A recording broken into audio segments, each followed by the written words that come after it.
বেশি দূর যাইতে হবে না। আমরা কিছুদিন আগেই এই যে বোসাই পাগলার মাজারের উপরে আক্রমণ করা হইল, একজন মসজিদের বর্তমানে রানিং ক্যাশিয়ার, কি বললাম, বর্তমানে রানিং ক্যাশিয়ার আমাকে বলতেছে, হুজুর আপনারা যে কাজটা করছেন কাজটা ঠিক করেন নাই। আমি বললাম কেন? কয় আমরা মাঝে মাঝে যাই, ওইখানে টাকা পয়সা দেই, সেজদা দেই, আমরা ওইখানে কিছু চাই, কিন্তু আপনারা আমাদের সেই সেজদার জায়গাটা নষ্ট করছে। বলে নাউজুবিল্লাহ। একজন মসজিদের ক্যাশিয়ারের যদি এই অবস্থা হয়, তাহলে বাদ বাকি আমাদের ইমানদের কি অবস্থা বলেন? আজকের এই সমস্ত মাজারে কোনো হিন্দুরা যায় না, মুসলমানরা যায়? কথা বলেন, মুসলমানরা যায়। আজ হলাম আমরা নামে মুসলমান, কিন্তু কাম আমাদের যেভাবে চলার কথা আমরা সেভাবে চলতে পারতেছি না। আমরা হলাম নামে মুসলমান, নামে ইমানদার। যেমন আপনি ঢাকায় গেলে দেখবেন একটা জায়গার নাম আছে কলা বাগান। কি বাগান? জোরে বলেন। আরে সবাই বলেন না, কি বাগান? কলা বাগান। কলা বাগানের ভিতরে যাই একটা কলা গাছ পাবেন? জোরে বলেন। নাম হলো হাতির ঝিল। যাই দেখবেন ওই হাতির ঝিলের পাশে একটাও হাতি নেই। কি কথা বলেন, ঠিক কিনা ভাই? এগুলো হলো নামে, কিন্তু কামে নয়। ঠিক আমরা নামে মুসলমান, নামে ইমানদার। এক একজন ইমানদারের ভাবসাব কি, তাদের চবলের ভিতরে দাড়ি নাই, তারপরও দাঁড়ায় দাঁড়ায় বলে যে আলহামদুলিল্লাহ। আপনারা যখন হুজুরেরা দোয়া করেন, আমি আপনাদের সাথে আমিন বলি না, কারণ আমার জীবনে কোনো গুনাহ নাই। কথা বলেন, বলে নাই? কিছুদিন আগে বলে নাই? একজন ইমানদার এ ওয়াজ মাহফিলে দাঁড়ায় বলে নাই? বলছে। কি বলে? তার চবলের দাড়ি নাই, তার নামাজ রোজা লেবাস ঠিক নাই, সে বলে যে আমি হুজুরদের সাথে আমিন বলি না, কারণ আমার জীবনে গুনাহ নাই। কত বড় ব্যাককেল! কথা বলেন, ঠিক কিনা? মুসলমান ভাইরারে আমার, আমি আপনাদের সম্মুখে যে আয়াতটি তেলাওয়াত করেছিলাম, দুইটা কথার উপরে আমি আলোচনা করব। এক নাম্বার হলো ঈমান, দুই নম্বরে হলো আমলে সালেহের ব্যাপারে আলোচনা করব। ঈমান আনলে কি ফায়দা, ঈমান না আনলে কি ফায়দা, এটাও আমরা জানি। কারণ একজন ঈমানদারের দাম কত। আল্লাহর নবী, মায়ের নবী, বিশ্ব নবী জনাবে রাসূলুল্লাহ সাল্লাল্লাহু আলাইহি ওয়াসাল্লাম বলেন, একজন ঈমানদার যার ঈমানটা হলো জাররা পরিমাণ ঈমান নিয়েও যদি একজন আল্লাহর কাছে হাজির হইতে পারে, আল্লাহর নবী বলেন যদিও গুনাহ করার কারণে সে জাহান্নামে যাবে, কিন্তু ওই জাররা পরিমাণ ঈমান তাকে একদিন না একদিন জাহান্নাম থেকে মুক্ত করে চিরস্থায়ী জান্নাতের ভিতরে তাকে প্রবেশ করবে। বলেন সুবহানাল্লাহ।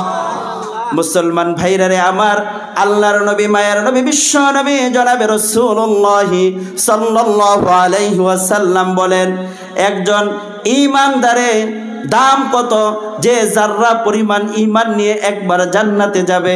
জীবনের শেষ মুহূর্ত হলেও একবার যখন সে জাহান্নাম থেকে মুক্তি পেয়ে জান্নাতে যাবে, আল্লাহ তাআলা তাকে কত বড় জান্নাত দিবে জানেননি? এই দুনিয়ার সম পরিমাণ 10 দুনিয়াকে এক জায়গায় করলে যত বড় হয়, ওই সম পরিমাণ জান্নাত আল্লাহ তাআলা তার আমলনামায় দিবে। বলেন সুবহানাল্লাহ। এই দুনিয়াকে 10টা দুনিয়া এক জায়গায় করলে যত বড় হবে, ওই সম পরিমাণ জান্নাত আল্লাহ তাআলা একজন যে সব থেকে ছোট জান্নাত পাবে, তাকেও এরকম এই দুনিয়ার 10 দুনিয়ার সম পরিমাণ একটা জান্নাত দিবে। তাহলে এই ঈমানের পিছনে মেহনত করা দরকার আছে কিনা নাই? জোরে বলেন। ঈমানের পিছনে মেহনত করা দরকার আছে কিনা নাই? আজ দুনিয়াতে দেখবেন জ্বর হইলে নিজেই থার্মোমিটার দিয়ে নিজের জ্বর মাপে। কথা বলেন, ঠিক কিনা? যে ডায়াবেটিস, সে ডায়াবেটিস সকাল হইলে নিজেই নিজের ডায়াবেটিস মাপে। কথা বলেন। যার প্রেশার, সে নিজের প্রেশার নিজেই মাপে। কিন্তু আমার ঈমান আছে কিনা নাই, আমার ঈমানের হালত কি, আমরা কিন্তু কেউ মাপি না। বলবেন মাপার তো হুজুর যন্ত্রই নাই। কে বলেছে যন্ত্র নাই? আল্লাহর নবী, মায়ের নবী, বিশ্ব নবী জনাবে রাসূলুল্লাহ সাল্লাল্লাহু আলাইহি ওয়াসাল্লাম বলছেন, তোমরা তোমাদের ঈমানকে মাপবা। কিভাবে মাপবা?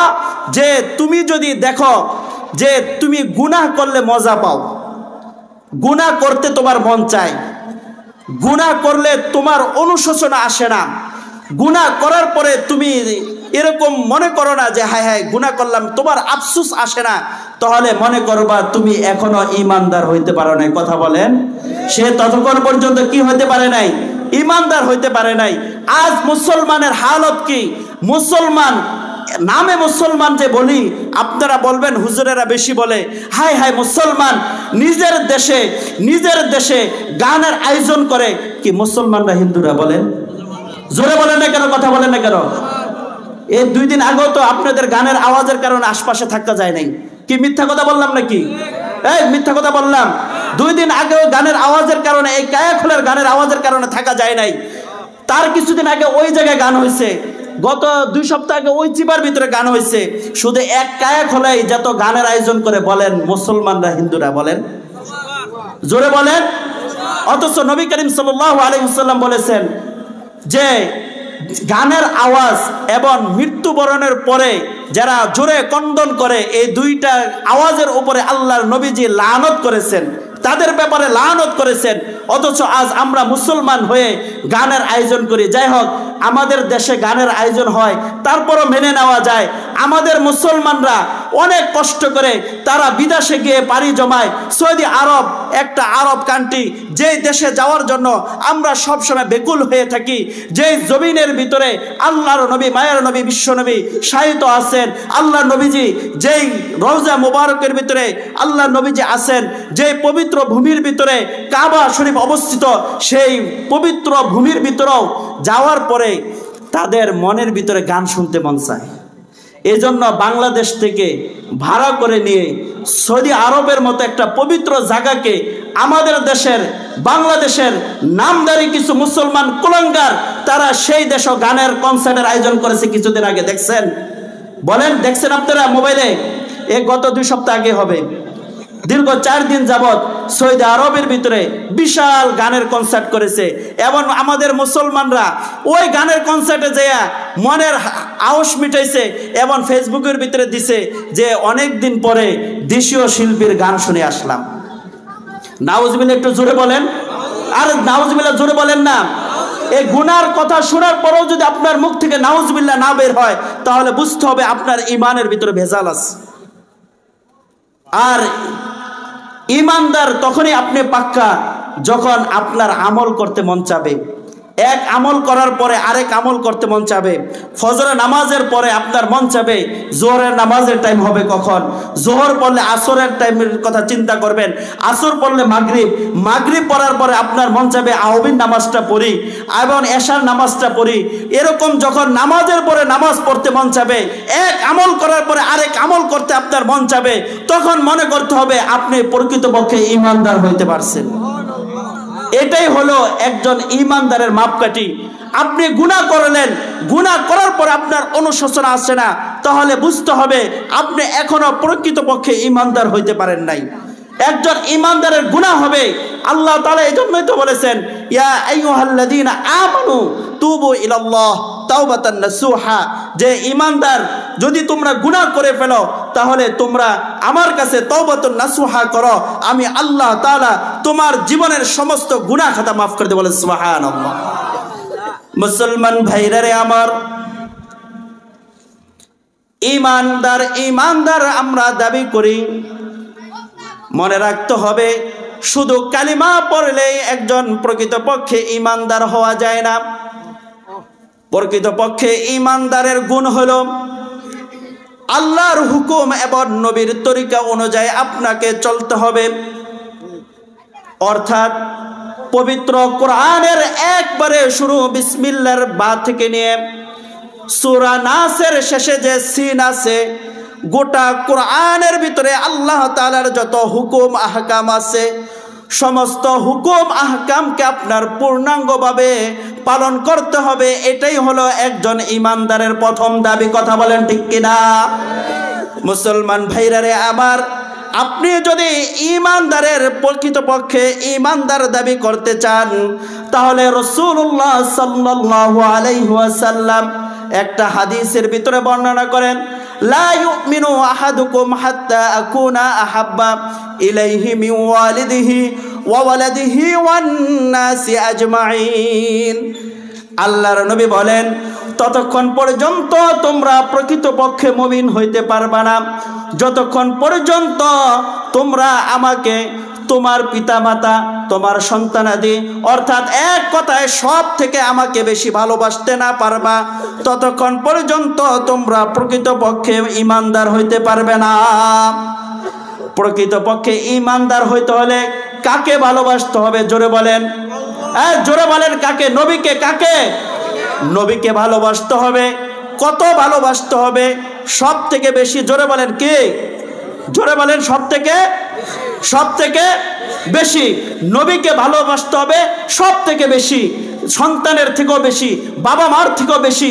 বাবা মাকেও ভালোবাসবেন, সন্তানকেও ভালোবাসবেন, কিন্তু নবীর থেকে বেশি নয়। আগে নবীর ভালোবাসা, তারপরে বাবা মা, তারপরে সন্তানের ভালোবাসা। বুঝে আসছে? মুসলমান ভাইরা আমার, নবীকে আমরা কিভাবে ভালোবাসবো? নবীকে ভালোবাসতে হলে নবী করিম সাল্লাল্লাহু আলাইহি ওয়াসাল্লাম বলেছেন, মান আহাব্বা সুন্নতি ফাকাদ আহাব্বানি ওয়া মান আহাব্বানি কানা মাই ফিল জান্নাহ। যারা আমার সুন্নতকে অনুকরণ করলো, যারা আমার সুন্নতকে মহাব্বত করলো, আমার সুন্নত অনুযায়ী ইত্তেবা করলো, তারা আমি নবীকে ভালোবাসলো। আর যারা আমি নবীকে ভালোবাসলো, সে আমার সাথে জান্নাতে থাকবে। বলেন সুবহানাল্লাহ। মুসলমান ভাইরারে আমার, আমাকে নবীজির সুন্নত মোতাবেক জীবন যাপন করতে হবে। নবীজির সুন্নত কি? বাম হাতে খাওয়া না ডাইন হাতে খাওয়া? জোরে বলেন। নবীজির সুন্নত কি? ডাইন হাতে খাওয়া। এবং নবীজির সুন্নত কি? দেখেন, নবীজির সুন্নতগুলো যদিও ছোট হয়, কিন্তু আপনি যদি নবীজির সুন্নত অনুযায়ী যদি আমল করতে পারেন, যদিও সুন্নতটা দেখা যায় আপনার কাছে ছোট, কিন্তু মিজানের পাল্লায় কিন্তু আপনার অনেক কাজে লাগবে। যেমন এশার নামাজের পরে আমরা সকলে শুইতে যাই, শুইতে যাওয়ার পরে আমরা বিছানা ঝাড়ি কি ঝাড়ি না? জোরে বলেন, বিছানা ঝাড়ি কি ঝাড়ি না? বিছানা ঝেড়েই আমরা কিন্তু শুই। কিন্তু আপনার মনের ভিতরে যদি এই নিয়তটা চলে আসে, আল্লাহর নবীজি বলেছে বিছনা ঝাড়া দিয়া শোও, তাহলে আপনার ঝাড়া দেওয়াটা বিছনা পরিষ্কারের ভিতরে সীমাবদ্ধ থাকবে না, বরঞ্চ এই বিছনা ঝাড়াটাও আপনার ইবাদতের খাতায় গণ্য হয়ে যাবে। বলেন সুবহানাল্লাহ। মুসলমান ভাইরারে আমার, নবীজির সুন্নত অনুযায়ী যদি নিজেকে সাজাইতে পারি, তাহলে আল্লাহর নবীর সাথে জান্নাতে থাকা যাবে।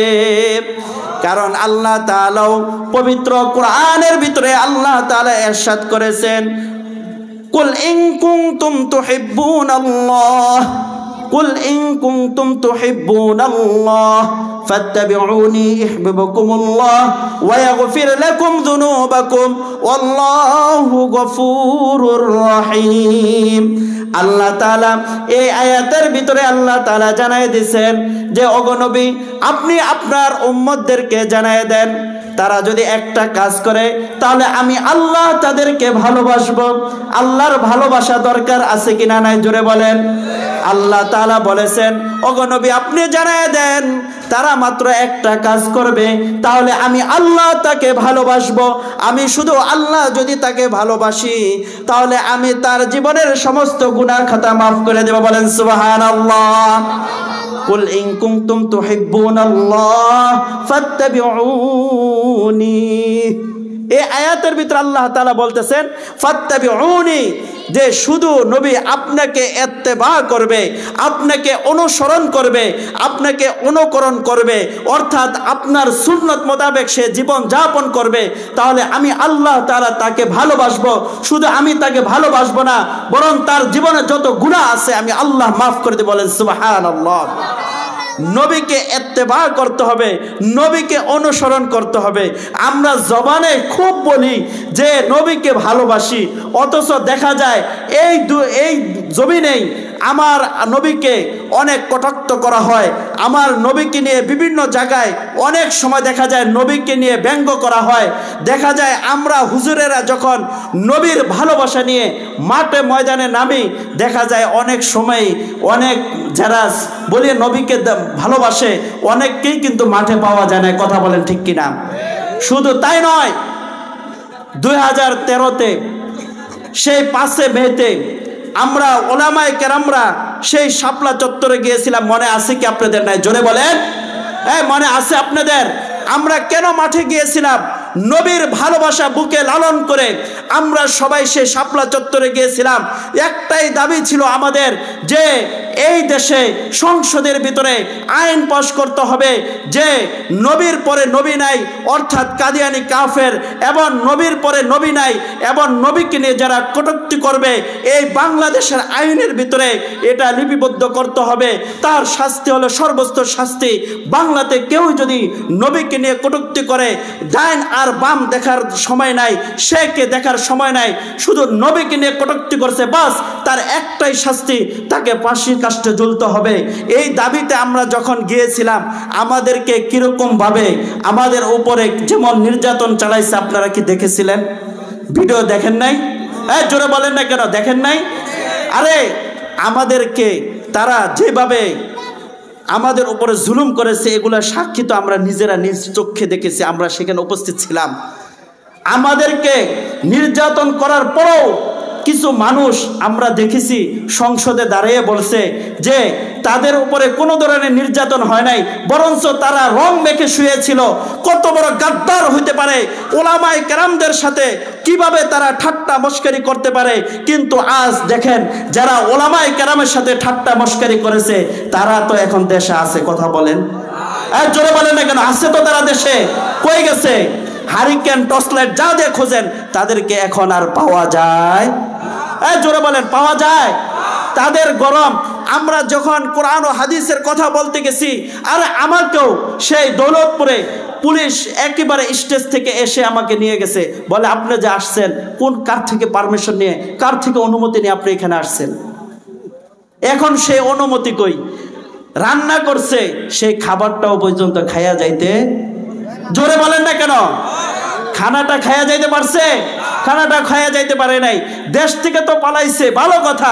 সেই দেশে গিয়েও আমাদের দেশ নিয়ে এখনো ষড়যন্ত্র করতেছে কি করতেছে না, জোরে বলেন। শেষমেশ সেই আমাদের মুসলমানদের উপরে তারা যেমন পূর্ব নির্যাতন করেছে, কিছুদিন পূর্বে সেই সাইফুল ইসলাম আলিফকে যেভাবে তারা পিষ্ট করে তাদেরকে রান দাও দ্বারা তার গর্দানের উপরে যেভাবে আঘাত করে শাহাদাত বরণ করেছে, বলেন আমরা মুসলমান ইমানদারেরা তারপরও সহ্য করতেছি কি করতেছি না, জোরে বলেন। জোরে বলেন, করতেছি কি করতেছি না? তারপরেও আমরা সহ্য করতেছি, তারপরেও আমাদের দেশ নিয়ে খেলতেছে। তারা বলে আমাদের দেশে নাকি আবার আসবে। কি বলেন? তারা আসবে তো ইনশাআল্লাহ। হ্যাঁ, ওই যে দেখছি ছোটদের একজনে ফেসবুকে স্ট্যাটাস দিছে, আমরা কেসি নিয়ে বসে আছি, যদি আসে সর্বপ্রথম তাদের ননু কাটা হবে, মাথা কাটা হবে। কি বলেন? ইমানদারেরা কথা বলেন, ইমানে আওয়াজে কথা বলেন। আপনারা তারা যদি আসে, তাদেরকে প্রতিহত করার জন্য রাস্তায় থাকবেন তো ইনশাআল্লাহ। মুসলমান ভাইরা, আপনাদেরকে একটা খুশির সংবাদ দিয়ে যায়। আল্লাহর নবী, মায়ার নবী, বিশ্ব নবী জনাবে রাসূলুল্লাহ সাল্লাল্লাহু আলাইহি ওয়াসাল্লাম একদিন আসরের নামাজের পরে আমাদের এই পূর্ব দিকে তাকাইলেন। আল্লাহর নবীজি কাঁদতেছিলেন, আবার কিছুক্ষণ পরে মুস্কি মুস্কি হাসতে লাগলেন। সাহাবায়ে আজমাইনরা বললেন, ও নবী আপনি কেন কান্না করলেন, আবার কেন মুস্কি মুস্কি হাসতেছেন, আমরা কারণটা জানতে চাই। আল্লাহর নবী বলেন, এই জন্য কান্না করেছি, সেই পূর্ব দিকে একটা সময় আসবে, কিয়ামতের আগ মুহূর্তে একটা সময় আসবে, যেই সময়ে হিন্দুস্তানের ভিতরে হিন্দু এবং মুসলিম তারা দাঙ্গা লাগবে, তারা জিহাদের ময়দানে নামবে। হিন্দু আর মুসলিম তারা যুদ্ধের ময়দানে রণাঙ্গনে নামবে। এক পর্যায়ে এমন হবে, মুসলমানদের ভিতরে 3 দলে বিভক্ত হবে। কয় দলে বিভক্ত হবে, জোরে বলেন, জোরে বলেন। কয় দল? 3 দল। আল্লাহর নবী বলেন 3 দলের ভিতরে এক দল তারা জিহাদকে অস্বীকার করবে। তারা সেই হিন্দুদের মোকাবেলায় মুসলিম হয়েও ইমানদার দাবি করা সত্ত্বেও তারা জিহাদের ময়দানে যাবে না। আল্লাহর নবীজি বলেন তারা সরাসরি জাহান্নামে যাবে। কই যাবে? জোরে বলেন, কই যাবে? জাহান্নামে যাবে। 2 দল জিহাদের ময়দানে যাবে। 2 দল জিহাদের ময়দানে যাওয়ার পরে তারা যুদ্ধের ময়দানে যাওয়ার পর এক দল ভেগে আসবে। এক দল কি করবে? ভেগে আসবে। আর এক দল তারা শাহাদাত বরণ করবে। আল্লাহর নবী তারপরে হাসি দিলেন। হাসি দেওয়ার কারণটা কি জানো? আমি হাসি দিলাম এই জন্য মুসলমানের সংখ্যায় থাকবে কম, কিন্তু হিন্দুদের সংখ্যা থাকবে বেশি।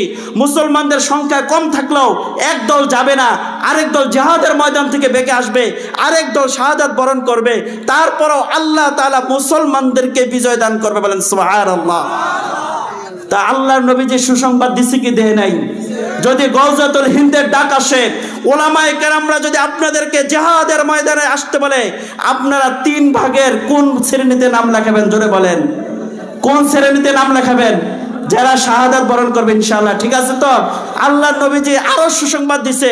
সুসংবাদের ভিতরে আল্লাহর নবীজি বলেছে, যারা শাহাদাত বরণ করবে তাদেরকে আল্লাহ তাআলা শাহাদাতের মর্যাদা এমন ভাবে দান করবে, যত শাহাদাত ইতিপূর্বে হয়েছে তাদের থেকেও এই জিহাদে যারা শাহাদাত বরণ করবে তাদের মর্যাদা আল্লাহ তাআলা সর্বোচ্চ উচ্চ দান করবে। বলেন সুবহানাল্লাহ। শুধু তাই নয়, আল্লাহর নবী যে আরো খুশি সংবাদ দিছে, যখন গওজাতুল হিন্দ হবে, যখন মুসলমানরা হিন্দুদের সাথে জিহাদে লাগবে, যখন জিহাদ করতে করতে যখন মুসলমানরা বিজয় হবে, তখন হিন্দুদের যিনি নেতা থাকবে, গডফাদার থাকবে, যেমন এখন বর্তমানে কে? জোরে বলেন, আমি নাই বলে আপনি বলেন। তার কার্যালয় পর্যন্ত মুসলমানরা চলে যাবে। মুসলমানরা তার কার্যালয়ে যাওয়ার পরে তার কলার ভিতরে ধরবে, তার গলার ভিতরে রশি লাগাবে, তাকে সিঁড়ি দিয়ে টেনে হেসড়ে তারপরে নিচে নামাবে। সুবহানাল্লাহ কইবেন না? সুবহানাল্লাহ বলবেন না? এত খুশির সংবাদ থাকতে আমাদের দেশে 14 কোটির উপরে মুসলমান আছে। হিন্দুস্তান, ইন্ডিয়াতে 20 কোটির উপরে মুসলমান আছে। অর্থাৎ আমরা প্রায় 35 কোটি মুসলমান। আর 35 কোটি মুসলমান যদি 900 কোটি মুসলমানের সাথে আমরা না পারি, তাহলে কিভাবে হবে? জোরে বলেন। আমরা মুসলমান, আমাদের ভিতরে আছে ঈমান। আমরা একজন তো 100 জনের মোকাবেলা করতে পারবো কি পারবো না? জোরে বলেন। আর মরলে শহীদ, বাঁচলে গাজী, সমস্যা কি? মরলেই তো জান্নাত, ঠিক কিনা? জোরে বলেন। মুসলমান ভাইরা রে আমার, আল্লাহ পাক রব্বুল আলামিন আমাদেরকে দুনিয়াতে প্রেরণ করলেন। দুনিয়াতে আমরা এসেছি কিছু কামাই করে যাওয়ার জন্য। মুসলমান, আমরা দুনিয়াতে এসে কিছু কামাই করে যাইতে হবে, এটাই হলো নিয়ম। কারণ আল্লাহ পাক রব্বুল আলামিন পবিত্র কোরআনের ভিতরে জানাই দিয়েছেন, ওয়ামা খলাকতুল জিন্না ওয়াল ইনসা ইল্লা লিয়াবুদুন। আল্লাহ পাক রব্বুল আলামিন পবিত্র কোরআনের ভিতরে জানাই দিয়েছেন, আমি মানুষ এবং জিন জাতিকে সৃষ্টি করেছি একমাত্র আমি আল্লাহ তাআলার ইবাদত বন্দি করার জন্য। আল্লাহ তাআলার ইবাদত বন্দিকে আমাকে আপনাকে করতে হবে। আমরা দুনিয়াতে আসছি খাওয়া দাওয়া ফুর্তি করার জন্য নয়। যদিও কাফের মুশরিকরা আমাদের কানের ভিতরে দিয়ে দেয়, খাও দাও ফুর্তি করো, দুনিয়াটা মস্ত বড়। মুসলমান ভাইরা রে আমার, আমরা খাওয়ার জন্য আসি নাই, বরং দুনিয়াতে আসছি কিছু নেক আমল করে আখিরাতের পুঁজি বানানোর জন্য আমরা আসছি। কারণ এই দুনিয়ার থেকে যদি ঈমান আর আমল ছাড়া যদি আমরা যাই, তাহলে আমরা কবরের ঘাটিতেও ধরা খেয়ে যাবে, হাসরের ময়দানেও ধরা খাইতে হবে, পুলসিরাতের ভিতরে আমাদেরকে ধরা খাইতে হবে। আল্লাহর তৈরি চিরস্থায়ী জান্নাত আমার আর আপনার ভাগ্যে আসবে না। এই জন্য যা কিছু করতে হবে এই দুনিয়া থেকে আমাকে কামাই করে যাইতে হবে। কারণ যেদিন বালেক হয়ে গেছি, যেদিন আমাদের মৃত্যুবরণ করতে হবে, সেই বালেক হওয়ার দিন থেকে নিয়ে মৃত্যুবরণ করার পর্যন্ত আমার হায়াতের উপরেই কিন্তু আমার চিরস্থায়ী জান্নাত নাকি জাহান্নাম সেটা নির্ভর করতেছে। সুতরাং এই দুনিয়াতে শুধু খাওয়া আর দাওয়ার পিছনে আমার আর আপনার সময় নষ্ট করা যাবে না। এই দুনিয়াতে আমি আর আপনি এমন কিছু আমল করতে হবে যে আমলের বিনিময়ে আল্লাহ তাআলা আমাকে আপনাকে জান্নাত দেয়। এই জন্য আমাকে আপনাকে এই হায়াতের জিন্দেগিটা কাটাইতে হবে বড় চিন্তা ফিকির করে। অনর্থক অযথা আমার আর আপনার সময় নষ্ট করা যাবে না।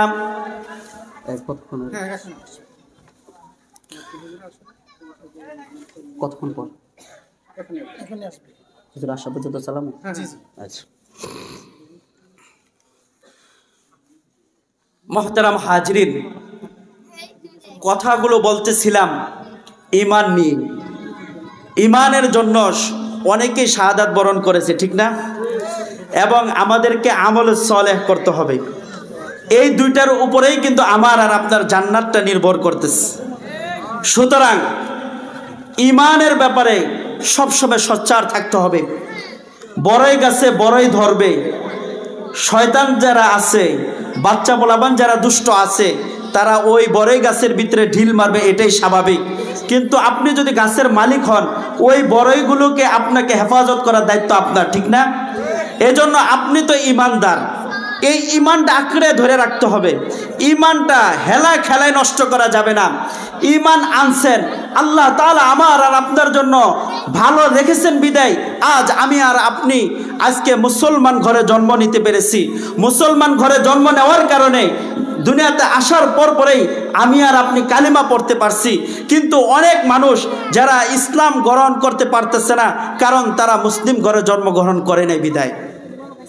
কিন্তু আল্লাহ তাআলা আমাকে আপনাকে এত বড় নিয়ামত দিয়েছে, মুসলমানের সন্তান হয়ে আমরা ঈমানদার দাবি করার পরেও আজ দেখা যায় আমরা ঈমানদার হয়েও বেঈমানের মতো কাজ করতেছি।